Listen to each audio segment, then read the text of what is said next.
E aí pessoal, aqui é o Lucas Maciel, advogado e professor, e esse aqui é o nosso canal em que a gente bate papo sobre os assuntos da área jurídica. Nesse dia de hoje, vamos falar sobre um tema que é muito corriqueiro, que são os títulos de crédito. Vamos falar um pouquinho sobre a questão relacionada ao cheque. Há uma coisa que muitas pessoas me perguntam, muitos têm dúvida, haja vista que mesmo nós tendo hoje utilizado muito a questão do dinheiro de plástico, o cartão de crédito, cartão de débito e as transferências bancárias. Inclusive agora vai começar a fase de teste do Pix, mas mesmo assim o cheque continua ainda sendo um mecanismo muito interessante de pagamento, muito utilizado, e por isso gera tantas dúvidas no dia a dia. E você que aceita cheque ou você que emite cheque, você tem que saber algumas coisas que são importantes para que você não erre na hora de manusear. Portanto, a escolha do vídeo de hoje, espero que você goste. Aproveite para se inscrever no nosso canal, dê um like nos vídeos que você já assistiu, compartilhe com os amigos, faça seus comentários e também sugira novos temas. Pode rodar a vinheta, João.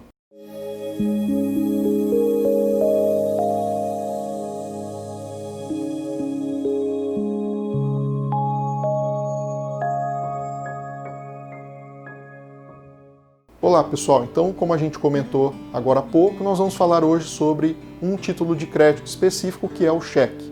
Se você quiser saber informações sobre outros títulos de crédito, fique à vontade para fazer seus comentários, tirar suas dúvidas, use esse caminho aqui para a gente poder compartilhar as informações. Não sei se você sabe, mas o título de crédito é um documento que é representativo de uma obrigação pecuniária, porém ele tem algumas características que o tornam diferente de quaisquer outros documentos que também refletem uma obrigação pecuniária. A grande diferença de um título de crédito é que o título de crédito ele tem alguns, entre aspas, superpoderes.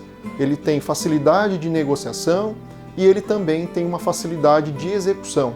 Ou seja, quando você tem um título de crédito na mão e você quer se utilizar desse mecanismo para você poder cobrar o devedor, você diretamente pode protestar isso em cartório e você também pode entrar com uma execução lá no judiciário e facilmente o juiz consegue adentrar o patrimônio do devedor, sem precisar comprovar a origem da dívida, sem comprovar nenhum outro detalhe. Então isso ganha tempo, isso facilita a vida de você que é credor de um título de crédito. Mas para que a gente possa avançar aqui, é importante que você entenda que, como tudo no direito, nós temos que obedecer algumas regras. Um primeiro ponto, antes da gente falar sobre o ponto principal do nosso vídeo de hoje, é você entender que o cheque é uma ordem de pagamento à vista. Ou seja, assim que aquele que emite o cheque paga para você uma obrigação, você já está autorizado a fazer a compensação desse cheque, seja via depósito, seja via saque diretamente na boca do caixa do banco. E por falar nisso, é importante que você saiba que o cheque ele tem uma característica própria, que é a relação direta com uma agência bancária. E isso faz com que o cheque tenha uma característica própria, diferente, por exemplo, de uma nota promissória ou de uma duplicata mercantil. E nesse ponto é importante que nós entendamos que o cheque é uma das formas de pagamento possíveis. E se você é comerciante, empresário e não quer aceitar cheque no seu estabelecimento, deixe isso claro para o seu consumidor. Evite problemas, evite ações judiciais desnecessárias.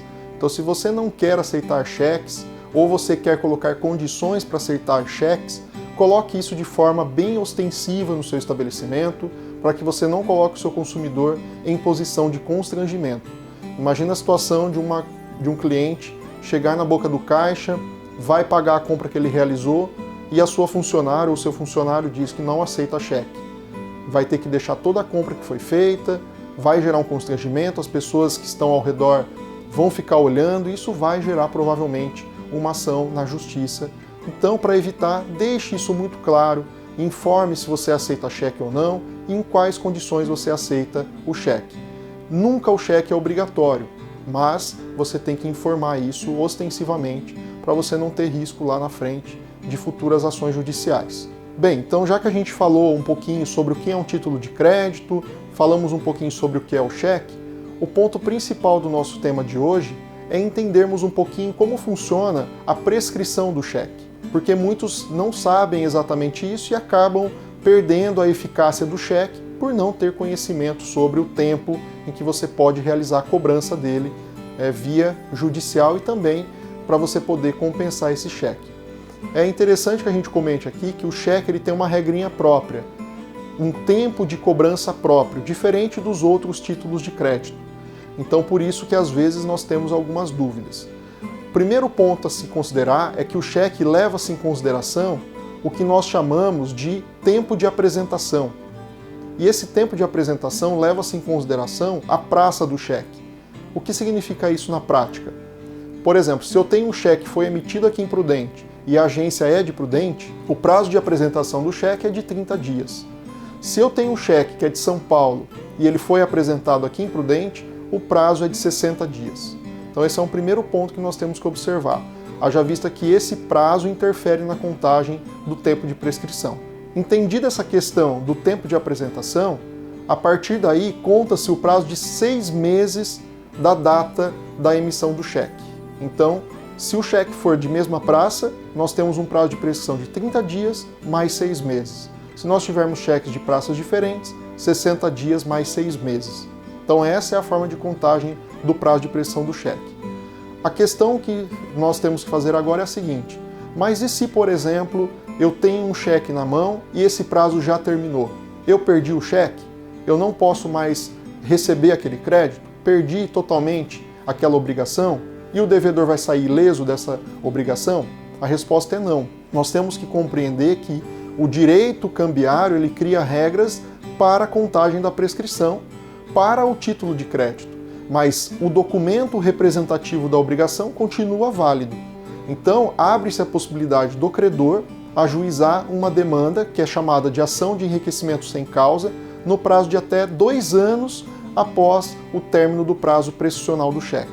Ou seja, 2 anos, 6 meses e 30 dias, ou 2 anos, 6 meses e 60 dias, de acordo com o prazo de apresentação. Então essa é uma segunda possibilidade. É óbvio que numa situação como esta, você que é credor tem que provar a origem do cheque, tem que dizer qual foi a origem daquela obrigação.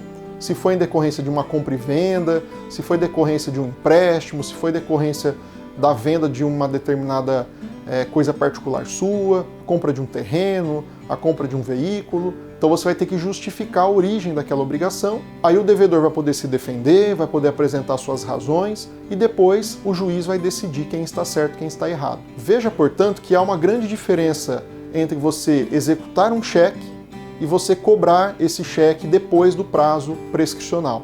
No primeiro momento, você tem como entrar diretamente no patrimônio do devedor, sem justificar a origem. No segundo momento, você já não consegue mais fazer isso de forma automática, porque você vai ter que entrar com o pedido, o juiz vai analisar, vai abrir vista para a parte contrária, vão ter que provar qual é a origem daquela dívida, ou seja, o tempo de poder receber esse crédito é muito maior no segundo momento. Mas ainda assim, imagina que você tem um cheque na mão em que você já perdeu o prazo de prescrição dos 6 meses mais 30 dias ou 60 dias, perdeu também o prazo de 2 anos. Imagina que é um cheque de 2017, está na sua mão e você não cobrou, você simplesmente está com esse cheque na mão. O que você pode fazer com ele? Você ainda tem mais uma possibilidade, que é entrar com uma ação que é chamada ação monitória, em que você tem até 5 anos da data da emissão do cheque para você poder cobrar. Então aí, esse é o termo final. Se você perdeu todos esses prazos, você não tem mais o que fazer, a não ser que o devedor queira te pagar de boa fé, queira te pagar por uma questão moral. Mas, juridicamente, esse documento deixa de ser representativo de uma obrigação e passa a ser um pedaço de papel sem valor jurídico nenhum.